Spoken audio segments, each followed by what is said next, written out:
নমস্কাৰ প্ৰিয় দৰ্শকবৃন্দ দ্বিতীয় সময়ৰ বিশেষ অনুষ্ঠানৰ মাজতে আপোনালোক সকলোকে স্বাগতম জনাইছোঁ মই মধুস্মিতা বৰকটকীয়ে আজি মই ক'ত আহিছোঁ নিশ্চয় মই থকা লোকেশ্যনটো চাই আপোনালোকে অনুমান কৰিছে যে আজি গুৱাহাটীৰ পৰা অকণমান দূৰত আহিছোঁ ঠিকেই আজি গুৱাহাটীৰ পৰা অকণমান দূৰত আৰু নগাঁৱৰ একেবাৰে কাষতে থকা ভালুকমাৰী নামৰ ঠাই এটুকুৰালৈ এতিয়া নিশ্চয় আপোনালোকৰ জানিব মন গৈছে যে আজিৰ বিশেষ অনুষ্ঠানটোনো কি আৰু অকণমান সময়ৰ পিছতে আপোনালোকে গম পাব আজি আমাৰ অনুষ্ঠানটোৰ বিষয়ে আহক তেনেহ'লে পলম নকৰি যাওঁ আজিৰ আমাৰ গন্তব্যস্থানলৈ আহক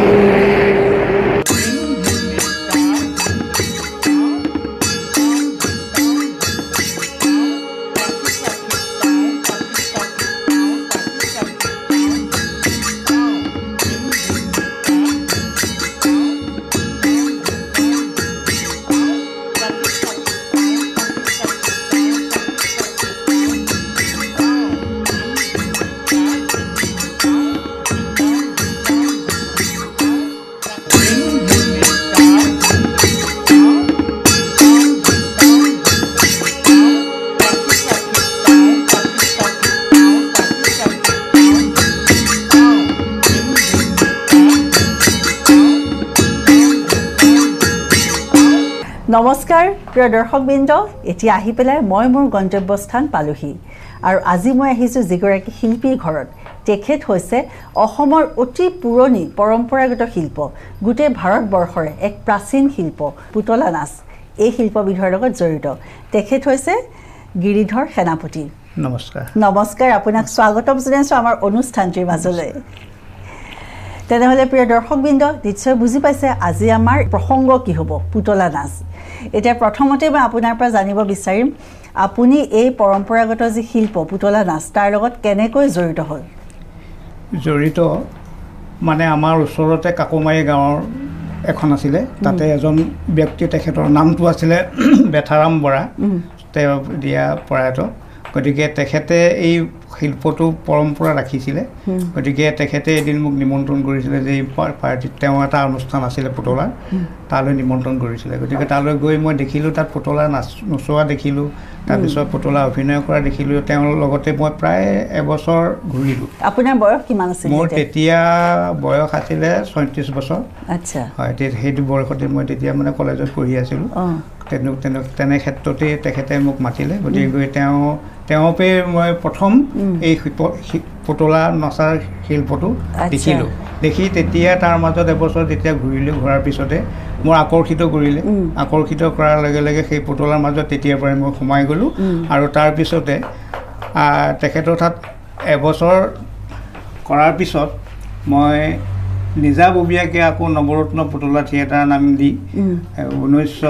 1979 চনত এই নৱৰত্ন পুতলা জন্ম দিলোঁ 1979 চনতে আপোনাৰ নিজা দল আপুনি গঠন কৰিছে আপুনি ক'ত পঢ়া শুনা কৰিছিল মই পঢ়া শুনা কৰিছিলোঁ প্ৰথম ৰহা কলেজত আৰু ৰহা কলেজত পঢ়ি তাৰপিছত মই গ'লোঁ ADP কলেজলৈ ডিগ্ৰী পঢ়িলোঁ তাত ডিগ্ৰীটো মই মানে ফাইনেলত উপনীত হ'ব নোৱাৰিলোঁ তাৰপিছত এই পুতলাৰ মাজত সোমালোঁ আৰু পুতলাৰ মাজতে সোমাই বৰ্তমান এতিয়ালৈকে মই চলি আছোঁ তেনেহ'লে সেই সময়ত যিসকল লোকে এনেকুৱা ধৰণৰ এটা প্ৰাচীন মানে কলাৰ লগত জড়িত হৈ আছিলে বা আপুনি তেতিয়া দিয়কচোন ডিগ্ৰীলৈকে পঢ়িছে আপুনি চাকৰি বা তেনেকুৱা নিবিচাৰি এই শিল্পটোকে ধৰি ৰাখিলে কিয় ইয়াত মানে এটা কথা মোৰ মনলৈ আহিলে যে এই অনুষ্ঠানটো মোৰ খুব ভাল লাগিলে যে পুতলাৰ লগত যেতিয়া মই এবছৰ থাকিলোঁ থাকি পেলাই তাৰ যিটো কাৰুকাৰ্য বা তাৰ যিখিনি টেকনিক সেই বস্তুখিনিৰ ওপৰত মোৰ এটা ধাৰণা হ'ল যে এই বস্তুটো আমাৰ ভ্ৰাম্যমান থিয়েটাৰৰ লগত যদি আমি কিবা এটা মই ৰূপ দিব পাৰোঁ তাৰ কাৰণে মোৰ এটা প্ৰচেষ্টা চলিল সেই প্ৰচেষ্টাৰ কাৰণে তেতিয়া সেই বেথাৰাম বৰাৰ যিটো নাট্যদল আছিলে তাৰ পৰা মই ফালৰিঘাট তেখেতে তাৰমানে কৰিব নোৱাৰাৰ কাৰণে টকা পইচা খৰচ আছিলে গতিকে নোৱাৰাৰ কাৰণে মই আহি যেতিয়া পাৰ্টিটো খুলিলোঁ খোলাৰ লগে লগে মানে মোৰ লক্ষ্যটো আছিল ভ্ৰাম্যমান মানুহৰ থিয়েটাৰৰ লগত এই পুতলা থিয়েটাৰক মানে এডজাষ্ট কৰি কম্পিট কৰা মোৰ উদ্দেশ্য হ'ল সেইটো আচ্ছা আৰু আপুনি এতিয়া কওকচোন যে মানে পুতলা নাচ আমাৰ এটা প্ৰাচীন শিল্প বৰ্তমান সময়ৰ আপুনি মানে 79 চনতে যিটো আৰম্ভ কৰিছে আজি গৈ পেলাই 2024 চন মানে অসমৰ সমাজ ব্যৱস্থাৰ লগত ই কিমানকৈ ইয়াৰ মানে গ্ৰাহতা আছে বা ই কেনেধৰণে ইয়াক জড়িত কৰিব পাৰি আসলতে ইয়াত কথা এটা এইটো আছে যে পুতলা নাচটো পুৰণা একেবাৰে পুৰণা শিল্প এই শিল্পটো প্ৰথম যেতিয়া এই সৃষ্টি হৈছিল এতিয়া কোনে ক'ত কেনেকৈ সৃষ্টি কৰিলে আমি নাজানো তাৰ বুৰঞ্জীও নাই কিন্তু এনে পৰম্পৰা চলি আহিছে কিন্তু এই কৃষ্টিটো আগতে যিটো আছিলে তেনেকেই ধৰি লওক চলি যেতিয়া বৰ্তমান মোৰ হাতত পৰাৰ লগে লগে যেতিয়া মই দেখিলোঁ যে ইয়াৰ এটা নতুন ৰূপ দিলে ই নিশ্চয় সমাজত আদৰি ল'ব প্ৰথম যেতিয়া মই এই থিয়েটাৰটো মানে কৰি গ'লোঁ কৰি যোৱাৰ পিছতে মানুহে মোক হাঁহিছিল বহুত এটিকিও কৰিছিল যে পুতলা নাচ কৰিবলৈ বাকী নাই চাকৰি কৰি নকৰোঁ তেওঁ মই কাৰো কথা নুশুনিলোঁ নুশুনাৰ লগে লগে মই এই পুতলা নাচটো পুতলা থিয়েটাৰটো ভ্ৰাম্যমান ৰূপত ৰূপ দিবৰ কাৰণে তাত কিখিনি কৰিব লাগে সেই তাৰ ওপৰতহে মই গুৰুত্ব দিলোঁ গতিকে আহি পুতলাখিনি আপ টু ডেট কৰিলোঁ কৰি তাৰপিছত ডাবল মঞ্চ কৰিলোঁ তাৰপিছত পোহৰ লাইট মিউজিক এই সমস্তবিলাক তাত এডজাষ্ট কৰি তেনেধৰণে বাহিৰলৈ যেতিয়া উলিয়াই দিলোঁ তেতিয়া মানুহে কিন্তু দৰ্শকে আদৰি ল'লে মোক অসমৰ বাহিৰত আপুনি গৈছে অসমৰ বাহিৰলৈ মই যোৱা নাই অসমৰ ভিতৰতে আছোঁ মই কাৰণ অসমৰ বাহিৰলৈ যাবলৈ মই সুবিধাই নাপালোঁ কাৰণ মোৰ পাৰ্টিটো ওলোৱাৰ লগে লগে তেতিয়া পাৰ্টি নাইতো আৰু গতিকে নাই যেতিয়া সেই পাৰ্টিটো বিভিন্ন স্থানৰ পৰা আহি পেলাই মোক কণ্টেক্ট কৰে নামঘৰ হওক স্কুল ঘৰ হওক যিবিলাক ভেঞ্চাৰ হৈ থাকে সেইবিলাকত মানে মোক কণ্টেক্ট কৰে আৰু দুপইচা মোকো দিয়ে তেওঁলোকে ওলাই কণ্টেক্ট কৰি পেলাই লৈ যায় গতিকে এনেকৈয়ে মই কৰিছোঁ আৰু এই মানে পুতলা নাচৰ বিষয়ে আমি ক'ত কেতিয়া আৰম্ভ হৈছিল নাজানো কিন্তু কথাগুৰু চৰিত্ৰত আছে যে শংকৰদেৱৰ যেতিয়া জন্ম হৈছিলে তেতিয়া তেওঁৰ দেউতাক কুসুম্বৰ ভূঞাই মানে ঘৰৰ চোতালত মানুহ মাতি পেলাই ল'ৰা জন্ম হোৱাৰ কাৰণে ছায়া পুতলা দেখুৱাইছিলে সেইটো তেনেকুৱা ধৰণে মানে কি লিখা আছে তাৰ ওপৰত ভিত্তি কৰি কি বিশেষজ্ঞসকলে কয় যে পুতলা নাচটো শংকৰদেৱৰ জন্মৰ আগৰ এতিয়া সেই তেনেকুৱা এটা পৰম্পৰাগত পুতলা নাচ এতিয়া ছায়া পুতলা মানে যোনটো সূতাৰে কৰা হয় তাৰপিছত মাৰি পুতলা এতিয়া অসমত মানে কোনবিধ পুতলা নাচ বেছিকৈ প্ৰচলিত হৈছে প্ৰথম অৱস্থাত আমাৰ পুতলা নাচ 4টা মেথডত কৰা হয় এটা হ'ল সূতা পুতলা এটা হ'ল মানে মাৰি পুতলা আৰু এটা হ'ল মানে হাতেৰে আঙুলিয়ে নচুৱাই সেইটো ফিংগাৰ পুতলা বুলি কয় আৰু এটা হ'ল ছায়া পুতলা এই 4টাই মেথড গতিকে 4টাৰ ওপৰতে ভিত্তি কৰি মানে পুতলা নাচটো হৈছে কিন্তু সূতা পুতলাটো নেচাৰেলকৈ কৰিব পৰা যায় কাৰণ মাৰি পুতলা ফিংগাৰ পুতলা এইবিলাক সম্পূৰ্ণ অৱয়ৱবিলাক নহয় পুতলাৰ কিন্তু এই যেতিয়া এই সূতা পুতলা দি নচোৱা হয় তেতিয়া সেই পুতলাটো নেচাৰেল মানে অংগী ভংগীবিলাক দিব পৰা যায় সেইকাৰণে সূতা পুতলাটো বিশেষ ধৰণে প্ৰযোজ্য আচ্ছা আপুনি মানে কি বাকী কিবিধ পুতলা নাচ আপুনি হেৰি কৰে নে মোৰ থিয়েটাৰত তাৰমানে মই খালি ছায়া পুতলা আৰু সূতা পুতলা এই দুইবিধ পুতলাই মানে ইয়াত মানে সংমিশ্ৰণ কৰা হৈছে গতিকে অইনকেইটা পুতলা মই জানো কৰিবলৈ কিন্তু মই সেইকেইটা কৰা নাই আচ্ছা এতিয়া যে আপুনি পুতলাৰ কথা ক'লে পুতলাৰ মানে কিন্তু পুতলা আৰু মূৰ্তিৰ মাজত এটা প্ৰভেদ আছে পুতলাটো এটা পুতলাৰ নিচিনা হয় এতিয়া বৰ্তমান সময়ত দেখা যায় যে বহুতে ধৰক পুতলাক যেনেকৈ আমি মানে বিভিন্ন দেৱ দেৱীৰ মূৰ্তি বনোৱা যায় নিখুঁত হয় মূৰ্তিৰ চকু হওক হাত হওক নাক কাণ গোটেইখিনি তে মানে পুতলাটো তেনেকুৱা হোৱাৰ কাৰণে ভাল হৈছে নেকি নে বেয়া হৈছে এইটো পুতলাটো আচলতে পুতলা বুলি ক'লে সচৰাচৰ সেই তাকেই বুজায় মূৰ্তি আৰু পুতলা কাৰণ আমি পুতলা নাচৰ কাৰণে যি পুতলা ব্যৱহাৰ কৰা হয় তাৰ পুতলাৰ মানে যিবিলাক তৈয়াৰ কৰা হয় তাৰ মেথডটো বেলেগ আৰু যিখিনি তাৰমানে প্ৰতিমা সজাই থোৱা হয় তাৰ মানে উপাদানবিলাকো বেলেগ গতিকে এই পুতলাবিলাক আমি সচৰাচৰ যিহেতুকে নচোৱা বগোৱা অভিনয় কৰিব লগা হয় তেতিয়া সেইবিলাকত আমি পাতলা বস্তু ইউজ কৰিব লাগিব বস্তুটো দাঙি ৰাখিব লাগিব সেইটো কহিলা দি বনাওঁ কহিলা পথাৰত হয় ডাঙৰ ডাঙৰ হয় গতিকে সেইবিলাক পথাৰৰ পৰা আনি তাত মানে জোখমতে ভৰি হাত মূৰ সমস্তবিলাক তাৰমানে কাটি কুটি তাৰমানে ৰং বিৰং লগাই তাৰমানে প্ৰতিটো অংগতে জইন কৰি পেলাই পুতলাটো সম্পূৰ্ণ কৰা হয় গতিকে সেইটোকে মানে নচোৱা বগোৱা অভিনয়ৰ কাৰণে প্ৰস্তুত কৰি তোলা হয় আচ্ছা এতিয়াও আপুনি মানে কি কুহিলা দিয়ে বনাই নে নতুন যিখিনি পুতলা নাচৰ শিল্পী আছে তেওঁলোকে মোৰ গোটেই বস্তুখিনি কুহিলা কিন্তু বাকীবিলাকে এতিয়া ফেভিকল হেৰি কি এইটো থাৰ্মোকল দি পেলাই তেওঁলোকে ব্যৱহাৰ কৰে আৰু কিছুমানে কাঠৰ দি ব্যৱহাৰ কৰে ঠিক তেনেকৈ এতিয়া ধৰি লওক বাকী ভাৰতৰ বাকী পুতলাও দেখিছোঁ কৰ্ণাটক হওক ৰাজস্থান হওক কেৰেলাৰ হওক এহেঁতে কাঠপুতলি আছে ৰাজস্থানত আৰু মানে কৰ্ণাটকত আছে সেইবিলাক পুতলাও দেখিছোঁ তেওঁলোকে কাঠৰে বনায় তেওঁলোকে কিন্তু মোৰ পুতলাবিলাক হ'ল খালী কহিলা কাৰণ কহিলাবিলাক মানে একেবাৰে পাতলা হয় আৰু থাৰ্মোকলেৰে বনালেও পুতলা হয় কিন্তু থাৰ্মোকলটো একেবাৰে মিহি মানে বস্তুটো কোমল গতিকে তাত গজাল চজাল বা হেৰি মাৰিবলৈ অসুবিধা হয় সেইটো এটাতো মানে আধুনিক যুগৰ এইটো আধুনিক যুগত মানে পৰম্পৰাগতভাৱে আমাৰ পুতলা মানে কুহিলা দিয়ে বনোৱা হয় যোনটো ধৰক শংকৰদেৱৰ দিনৰ পৰা যোনটো পুতলা আৰু ধৰক কোৱা হয় পুতলা নাচ কিন্তু পুতলা বহুতে ভুল কৰে যে এইটো নৃত্য নহয় ইয়াত নাটক এখন থাকে পুতলা বৰ্তমান সময়ত বহুতে অকল নৃত্যটোক মানে প্ৰাধান্য দিয়াৰ কাৰণে নতুন বহুত মানুহে ভাবে যে পুতলা নাচ মানে পুতলাৰ নচুৱাটো বুজায় ধৰক বিভিন্ন জনপ্ৰিয় গীতৰ মানে কি পুতলাৰ দ্বাৰা নচুৱায় তে আপুনি কি ক'ব মানে সেই ক্ষেত্ৰত আমাৰ ক'ৰবাত ভুল হৈছে নেকি যে আমি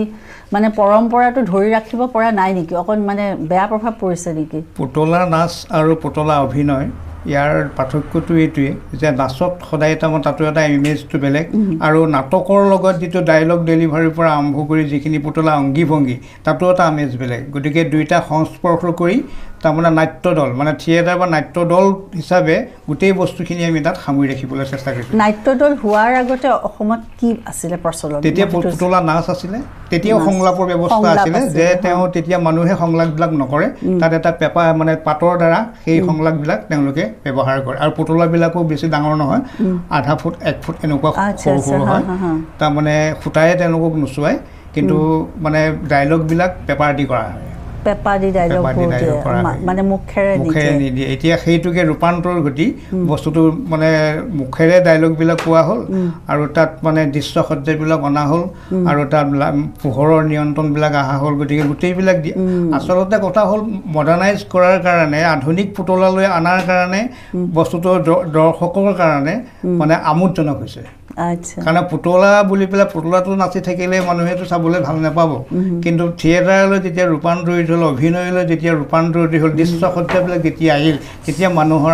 আকৰ্ষণ হ'ল গতিকে সেইটো কাৰণে মই যে ৰূপান্তৰ কৰিলোঁ ধৰি লওক দুটা মঞ্চ দি তাত দৃশ্যসজ্জাবিলাক আনিলোঁ তাত মানে মানুহবিলাক আকৰ্ষিত হৈছে গতিকে পুতলা থিয়েটাৰ চাবলৈ আহি যথেষ্ট আমোদ পায় ভাল পায় আৰু সেইটো কাৰণে মই ইমান দিন জীয়াই আছোঁ আপুনি মানে শিল্পী পেঞ্চন পাইছে অসম চৰকাৰৰ এতিয়া আপোনাৰ দলত কোন কোন আছে মোৰ দলত এতিয়া ধৰি লওক মোৰ ঘৰৰ মোৰ ল'ৰা আছে ছোৱালী আছে মোৰ মানে পৰিবাৰ আছে মই আছোঁ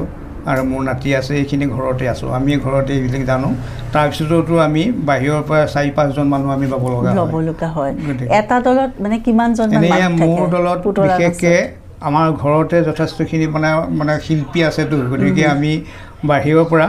মাত্ৰ 4-5জনমান মানুহ হ'লে আমি কৰিব পাৰোঁ মানে টোটেল ধৰক 11জন 15জন মানুহ 11জন এটা দলত পুতলা নাচৰ দল তাত থাকে যোনে নকৰক সেইটো মানে সিমানজন শিল্পী লাগে আপুনি এজন মানে পুতলা নাচৰ শিল্পী তেনে ক্ষেত্ৰত আপুনি বিভিন্ন ৰাইজৰ পৰা সন্মান পাইছে মৰম পাইছে প্ৰশংসা পাইছে কিন্তু ক'ৰবাত আপোনাৰ লাগে নেকি কেতিয়াবা যে মই অকণমান ভুল কৰিলোঁ নেকি নে ভাল কৰিলোঁ বুলি এটা নিজৰ দৃঢ় বিশ্বাস আছে ইয়াত এটা বস্তু মোক মানে বৰ আনন্দিত কৰি দিলে যেতিয়া পুতলাৰ থিয়েটাৰখন ৰাইজৰ মাজলৈ লৈ যাওঁ ৰাইজৰ মাজত যেতিয়া প্ৰদৰ্শন কৰোঁ প্ৰদৰ্শন কৰাৰ পিছত ৰাইজে পেণ্ডেলৰ পৰা বাহিৰলৈ ওলাই যায় যিখিনি তাৰমানে কমেণ্ট দিয়ে তেওঁলোকৰ যিখিনি সমালোচনা সেইখিনি শুনি মোৰ ভাল লাগে সেইটোৱে মোৰ প্ৰেৰণা শিল্পী হিচাপে আপুনি সেইখিনি পাই মই যথেষ্ট উপকৃত কাৰণ তেওঁলোকে কয় যে বাহ বৰ ধুনীয়া হৈছে ইমান ধুনীয়া লাগিছে পুতলা নাচ চাই থিয়েটাৰ এই বস্তুটো যে শিল্পী এজনৰ প্ৰকৃত স্বীকৃতিটো তাতে থাকে দৰ্শকে দিয়ে আৰু এই মানে পুতলা নাচৰ এতিয়া ভৱিষ্যত প্ৰজন্মই বা তেওঁলোকক আমি কেনেকুৱা ধৰণে ট্ৰেইন কৰিলে কেনেকুৱা ধৰণে তেওঁলোকক এটা দিশ দেখুৱালে আমাৰ এই মানে শিল্পটো থাকি যাব এইটো ডাঙৰ প্ৰশ্ন কাৰণ এই প্ৰশ্নটোৰ উত্তৰটো মোৰ ভাৱমতেদি কাৰণ যিহেতুকে এইটো এটা পৰম্পৰা শিল্পী গতিকে পৰম্পৰা শিল্প অনুষ্ঠান গতিকে ইয়াৰ বৰ্তমান ভৱিষ্যত আৰু অতীত গতিকে অতীতত আমি গোটেইখিনি কথা পাই আহিছোঁ কৈছোঁ সেই কথাখিনি এতিয়া বৰ্তমান আৰু ভৱিষ্যত এই ভৱিষ্যত হ'বলগীয়া হ'লে এতিয়া যুগৰ পৰিৱৰ্তন মোৰ মতেদি যুগৰ যিহেতুকে পৰিৱৰ্তন ইয়াক সমাজত আদৰণি ল'বৰ কাৰণে বা আদৰিবৰ কাৰণে আমি ইয়াক আধুনিকত্ব কৰিবই লাগিব অকণমান হয়তো আধুনিকলৈ যদি নাযায় তেতিয়াহ'লে পুতলা নাচ মানুহে নাচাব গতিকে যদিও আমি পৰম্পৰা ভংগ কৰি আমাৰ মেথডবিলাক ৰাখিব লাগে তথাপিতো এই মেথড আমাৰ যিকেইটা মানে বিশেষকৈ মানে পুতলা বনোৱা যিখিনি কাৰিকৰী দিশ আৰু লগতে তাত সংমিশ্ৰণ যিখিনি মানে ব্যৱস্থা সেই ব্যৱস্থাখিনি ৰাখি পৰম্পৰাৰ যিখিনি আগতে আমি কৰি অহা তাক ৰাখি ইয়াক মডাৰ্নাইজ কৰিব লাগিব অৰ্থাৎ আধুনিকৰণ কৰিব লাগিব ধৰক যিদৰে আপুনি মানে মুখা শিল্প মুখা আগতে আছিলে ফিক্স আছিলে ৰাক্ষ হেতাৰ মুখা তাৰকা ৰাখি বা যিকোনো ৰাক্ষৰ মুখা ফিক্স আছিলে কিন্তু এতিয়া মুখা কথা কয় চকুৰে মানে হেৰি কৰে সেইবোৰ ধৰক আধুনিকৰণ কৰিছে আৰু তাৰ কাৰণে মুখা শিল্প আজি বহুত মানে হেৰি হৈছে জনপ্ৰিয় হৈছে ভাৰতবৰ্ষৰ বাহিৰতো অসমৰ মুখা মানে মানুহে সন্মান সহকাৰে আদৰি লৈছে তেনে ক্ষেত্ৰত পুতলা নাচৰ ক্ষেত্ৰতো যদি অকণমান আধুনিকৰণ লাগিব সেয়া বিৰূপ বুলি আপুনি নাভাবে মই নাভাবোঁ কাৰণ কিয় পুতলা নাচটো জীয়াই ৰাখিবলগীয়া হ'লে আমি পৰম্পৰাৰ ওপৰত নোচোৱাই থাকিলে নহ'ব গতিকে ইয়াক মডাৰ্নাইজটো কৰিবলৈ আধুনিকৰণ কৰিব লাগিব মুখেৰে মুখখন মেলিব পৰা হ'ব লাগিব চকু লৰাব পৰা হ'ব লাগিব ঠিক এনেকৈ যিবিলাক ধৰি লওক কাৰুকাৰ্য তাত খটাবলগীয়া আছে এইখিনি ইলেক্ট্ৰনিয়ে হওক বা সূতাৰ দিয়ে হওক বা যিকোনো পৰিৱেশে হওক এই আধুনিকৰণটো লাগিব এই আধুনিকৰণটো হ'লেহে পুতলা নাচটো ভৱিষ্যত জীয়াই থাকিব হয়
আপুনি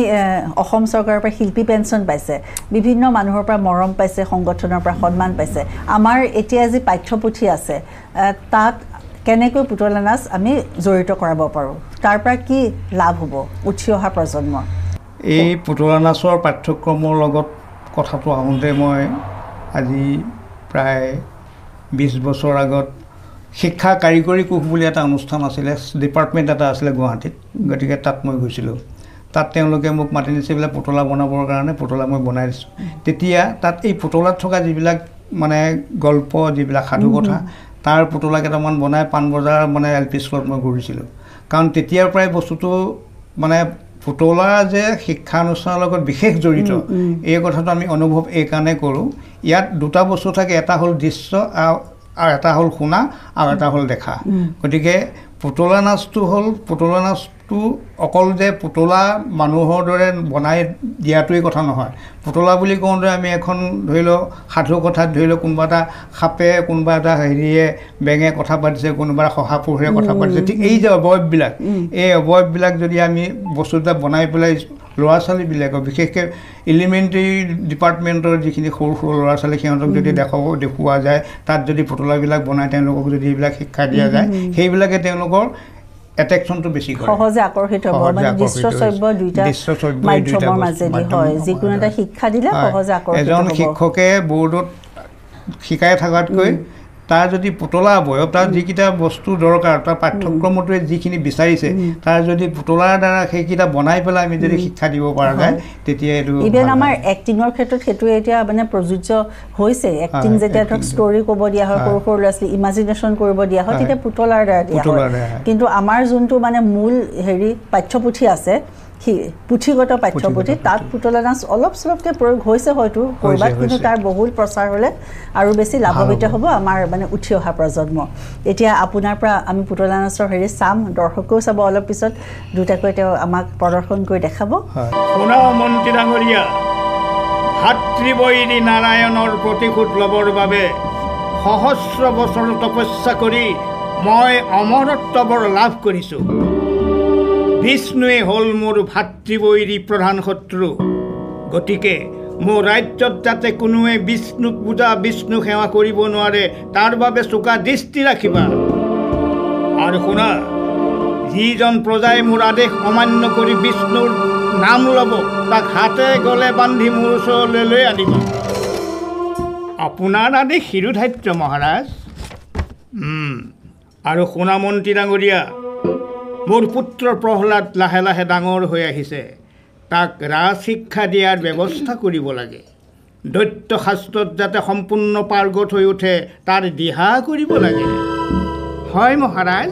প্ৰহ্লাদৰ ৰাজ শিক্ষা লাভ কৰিবৰ উপযুক্ত সময় হৈছে।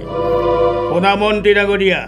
তুমি পলম নকৰি গুৰু শুক্ৰাচাৰ্যৰ পুত্ৰ সন্দামৰ্কক মোৰ ৰাজপ্ৰাসাদলৈ আহিবলৈ আদেশ জনোৱা। ভাল মহাৰাজ, আপোনাৰ আদেশ শিৰোধাৰ্য। মই এতিয়াই দুটক পঠিয়াই সন্দামৰ্কক মাতি আনিম। মই আহিলোঁ মহাৰাজ।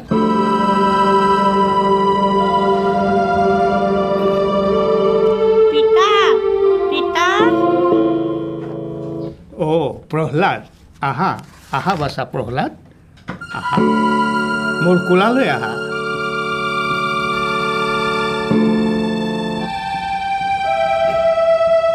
প্ৰহ্লাদ বাছা,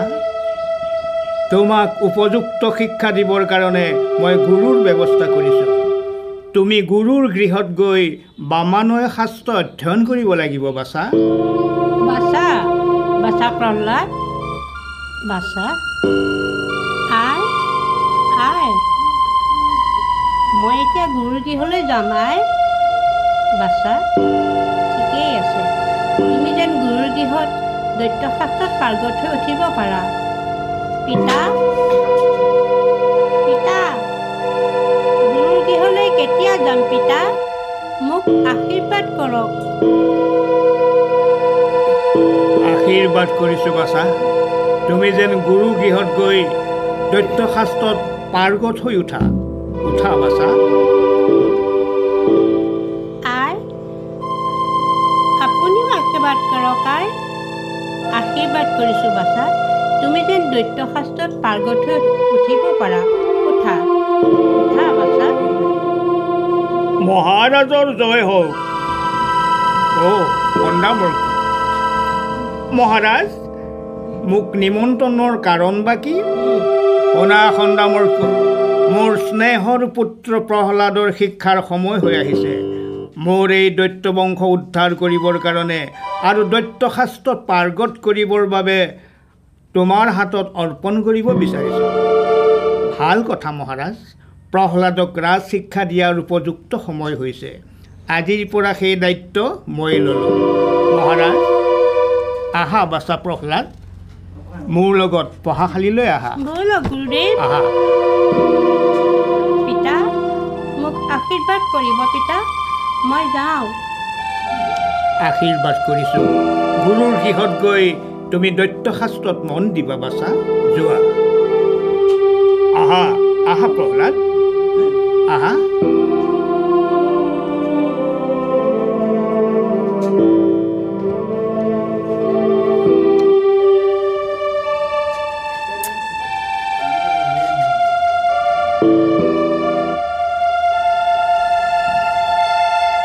ইকিৰাণী, কি হ'ল? তুমি মন মাৰি আছা কি হ'ল?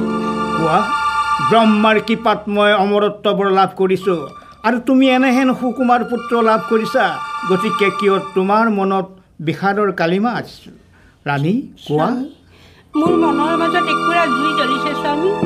সেই জুয়ে মোক পুৰি মাৰিছে। কোৱা ৰাণী। নাজানো সেই জুই মই কেনেকৈ নিৰ্মূল কৰিম। মোৰ আগত কৈ দিয়া ৰাণী, কিহৰ জুই জ্বলিছে তোমাৰ অন্তৰত? স্বামী, আপুনি যেতিয়া তপস্যা কৰিবলৈ যায় সেই সুযোগ লৈ দুষ্ট ইন্দ্ৰই আহি আমাৰ ওপৰত নানান অত্যাচাৰ। কি অত্যাচাৰী ইন্দ্ৰই আমাৰ দৈত্যকুলত অত্যাচাৰ কৰিছে? আৰু মোৰ ওপৰত অত্যাচাৰ কৰি মোৰ চুলিত ধৰি ৰাজপ্ৰাসাদৰ পৰা খেদি দিয়ে। কি তোমাৰ চুলিত ধৰিবলৈ সাহস কৰিছে ইন্দ্ৰ? নাই নাই, মই সহ্য কৰিব নোৱাৰোঁ। যাওঁ ৰাণী, মই এতিয়াই গৈ ইন্দ্ৰৰ ওচৰত মুখামুখি হ'ম। আহিলোঁ।